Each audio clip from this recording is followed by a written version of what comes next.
Of YouTube, the king here, young. No, not young, not ghetto, but it's a cold Saturday afternoon. Just taking a break from applying to colleges since I'm graduating this year. Or this semester, I've been a lot busy, so I haven't come out with a video. But other than that, I went to locals last Monday. We had a BT12 box tournament. I got this deck right here.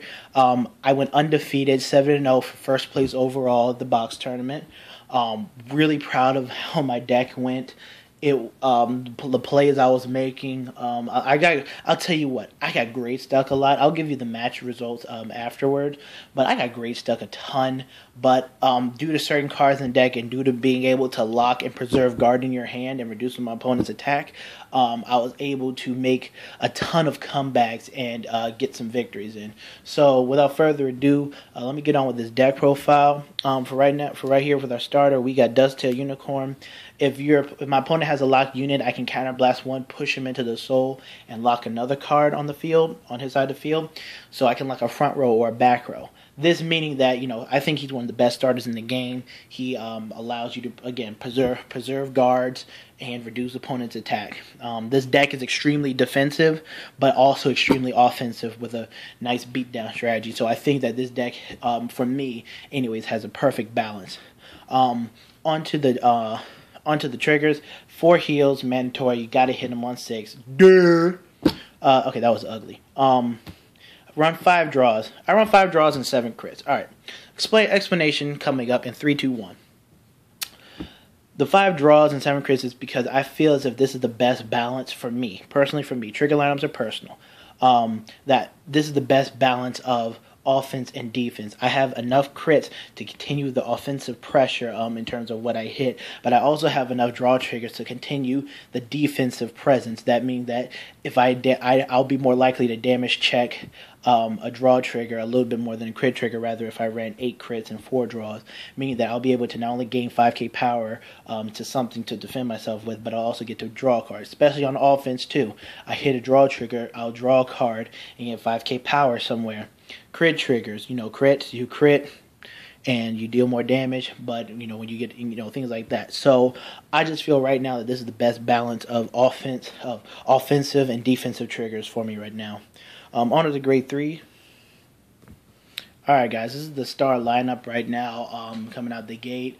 I got my you gotta run 4 break rides, Infinite Zero Dragons. He is the backbone to Link Jokers. When you ride on him, your Vanguard gets 10k, and you get to choose up to 1 front row unit and up to 1 back row unit and lock them. So you lock 2 units on their field. Again, locking is a more, I think it's an offensive and a defensive ability. It not only lets you focus in on the Vanguard, but then that means that the next turn you don't have to worry about an attack from that row or a powerful column or a boost from a booster. So he's really key. You want to make sure that you see him early and often, and being able to break ride him multiple times is before you ride Nebula Lord is probably the best strategy for Link Jokers at the moment, and into the future too. Any Link Joker deck, you gotta run 4 of him, no matter what build. Chaos Breaker, Freeze Ray, I don't care. You gotta run 4. Ooh, I think I might have ramen noodles today. No, I can't have it. Wheat. All right. Excuse me. I like to talk to myself. For Nebula Lord.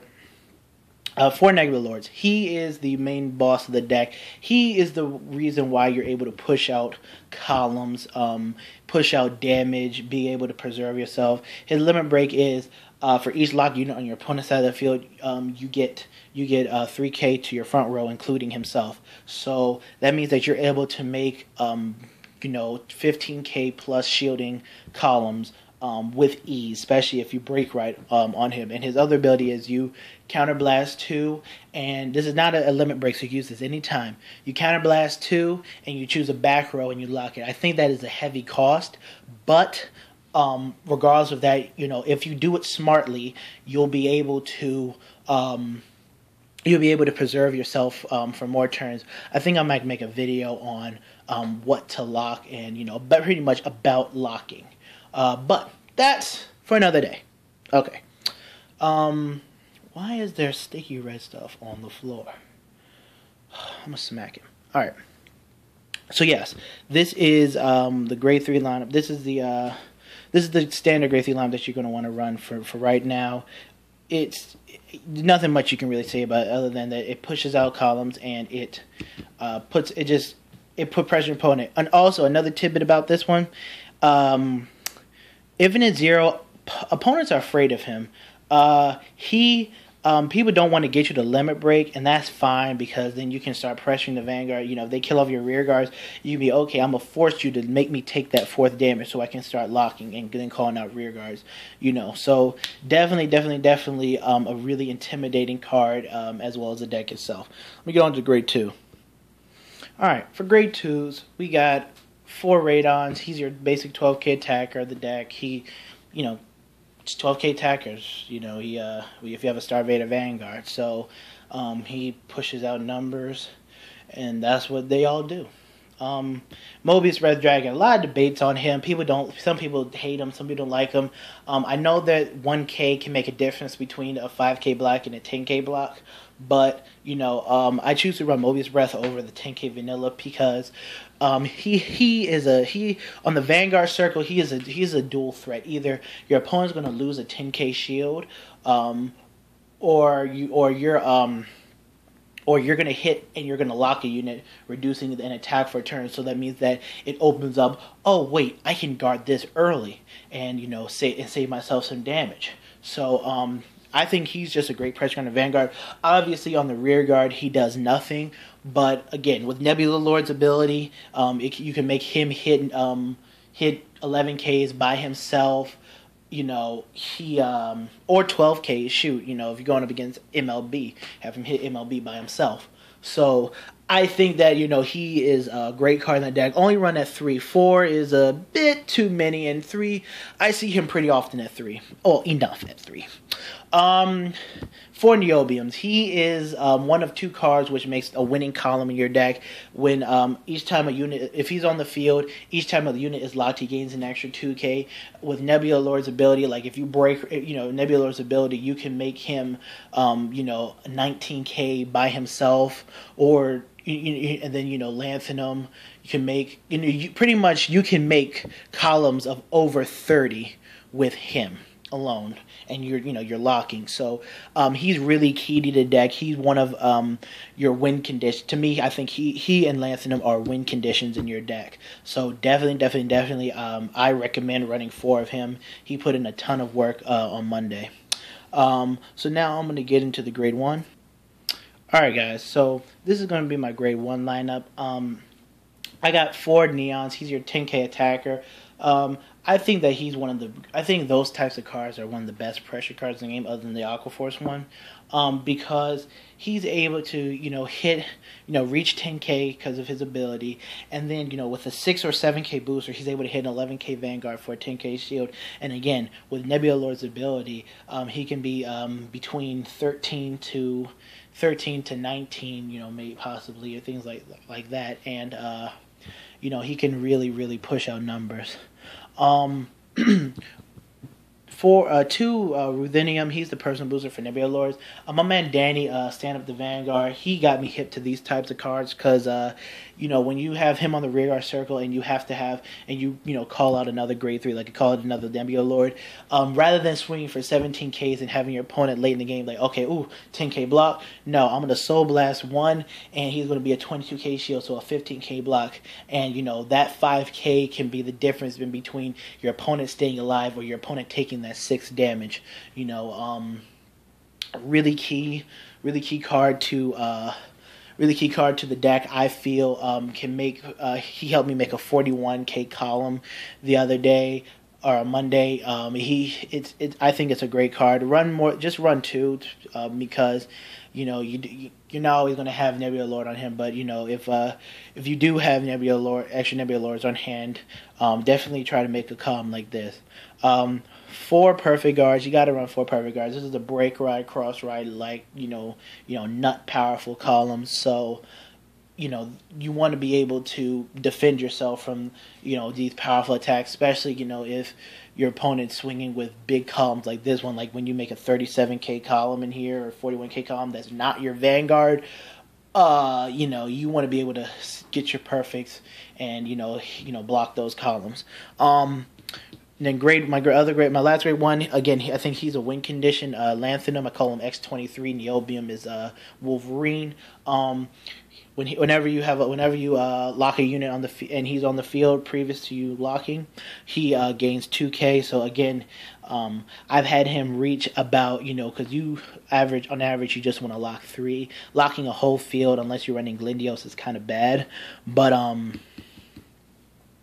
in certain situations, but he can get up to like 13k, and it's absolutely amazing because he's able to boost for high numbers and really push out columns. So I really love this card. I think him and Niobium in a column, when you break right and then use Dovetail skill, make a 37k column, which is crazy. And if not 37k, you can make a 33k column if you lock too. So with Nebula Lords, and you have Nebula Lords. So I think it's really good card. Gotta run 4 of him. Best booster in Link Chokers to me right now. So now I'm gonna get into what happened at the tournament, my matchups. All right, guys. So these are my matchups. I wrote them down. I had to find them somewhere. But these were my matchups. Round 1, I went up against this guy who used the Dark Dictator with Mordred's Phantom Break Ride Shadows. Game 1, I got great locked at 1 for most of the game. It wasn't pretty. It was just ugly, and so I had to. That's why I have comeback next to it. I don't know if you can see it or not. My handwriting's kind of bad, but yeah, I had to make a comeback. Being able to lock cards and things like that allowed me to win those last 2 games.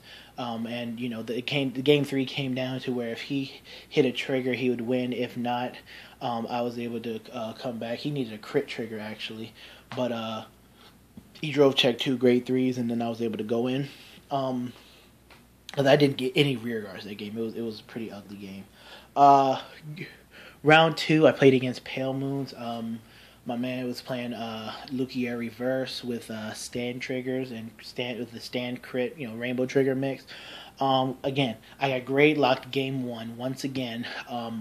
But I got grade locked on Mobius Red, so I was able to put up a fight and get him to 3, 4, or 5 damage. But he actually hit a crit and a stand by the time I was able to ride my grade 3, and I was just I was like, oh, well, gee, great. So, lost that, but I battled back. Round 3, though, was when I put the most pressure on him. He was scared of my break ride a little bit, so I was able to, build up cards. I was eventually able to draw into multiple copies of Infinite Zero and Nebula Lord, so I was able to get my multi-break strategy off, and then I was able to make Lanthanum Niobium. They were made a 37k column. I had a Nebula Lord with a personal booster and my Nebula Lord with a personal booster, like 2 of them, and those both pushed out 41k columns. So I was able to pretty much decimate that one game 3, but it did come down to the wire because his deck was getting kind of thin, so was mine. On to round 3. Round 3, I played against Eradicators. The build ran Descendant, the Break Ride, Gauntlet Buster, and Sweep Command. It was just like every Eradicator Vanguard you could think of, and the Great 2 lineup I do put into question, but hey, each to his own. I got Great Lock game 1 again, and I was on Mobius Breath, and it allowed me to last to the end, but as soon as I drove checked that last grade 3, I didn't have enough left to guard with to sustain myself, so it was, yeah, but the last 2 games, I came back, and I didn't get Great Lock those 2 games, and I was able to come back and just, control and win. Then I played Danny, Sam the Vanguard. My man played Gold Paladins as usual. He played the Gardmore Alfred build.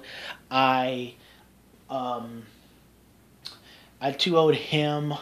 It was actually some tough matchups. Garmar was putting pressure on and things like that. And I will tell you this: I did get a little did get a little sacky with being able to hit some triggers at the optimal moments, such as like heals on 3 and things like that. But in the end, I was able to lock up his field. I filled up and take the win. So I was 4-0 at that point, and then I went to face my man Perry, who played Pale Moons, plays the Lukier Ava no reverse. I was able to, I believe I was able to 2-0 him. I almost got great locked game 2. Game 1 was really good. Came down to the wire, but because I was able to reduce some of his attacks advantage and live through his break ride, I was able to push for game. Game 2, I had no boosters on either side. I just had a Vanguard boost. I just had a booster to boost my Nebula Lord, which I luckily top decked and rode, and I had like 10 triggers out of my deck already. But he gave me 2 to pass, and he was on 4 damage, and I luckily pulled off a double crit. Like, I had 5 triggers left in deck, and 3 of them were crits, and I pulled off a double crit for game because I had to. So I was 5-0 in that point. Top 8, I played against a Revenger deck with no Raging Form, just pretty much 4 trial decks and a break and 4 trial decks in the promo Darmond. I was able to 2-0 him. Shut down his field due to locking, and then, with Mobius Breath, I shut down his rush by blocking his front row column from attacking, and I was able to secure a victory from that, both games. And then I got into top 4, played against my man Steve with his Raging Form deck, and I got grade lock game 1. It was pretty bad. I was like. So he won that game, and then game 2 and 3, those games were pretty tough. Came down to the wire, but no, I got great luck game 2 against him. Game 3 came down to the wire, but I was able to lock 3 cards on his field, not with Dusttail, but I locked 2 with my break ride, and then I locked an additional 1 with my with Nebula Lord's skill, so that he wouldn't be able to get Raging Form's effect off, and due to him not being able to get Raging Form's effect off, I was able to push for game because of the columns. And then for top 2, I was going to play against Perry and against the Pale Moon again, the Lukier no reverse deck, but it was almost 12 midnight there, and we had to pretty much split the boxes and stuff. But in the overall standings, I was first place. Overall because I did beat him earlier, and I was undefeated. So those were my matchups. That was the deck profile. I know it's kind of long, but it's my video. Screw you. It's like no. But no, I did not get a new camera. I actually am using a straw stand. This little thing that you keep straws in to record, and it keeps my phone stable. So this is going to be my makeshift thing till I get a proper camera. But this is actually pretty nifty, so I might just keep using this to save money. But yeah, that's going to be the deck profile. Like, comment, subscribe. I'm going to be bringing you my brother's Eradicator deck profile. He got a bit unlucky during the tournament in terms of, sacking and, getting to his rear guards and stuff. But I'm going to let him explain all of that in my next video. This has been The King, and I'm out.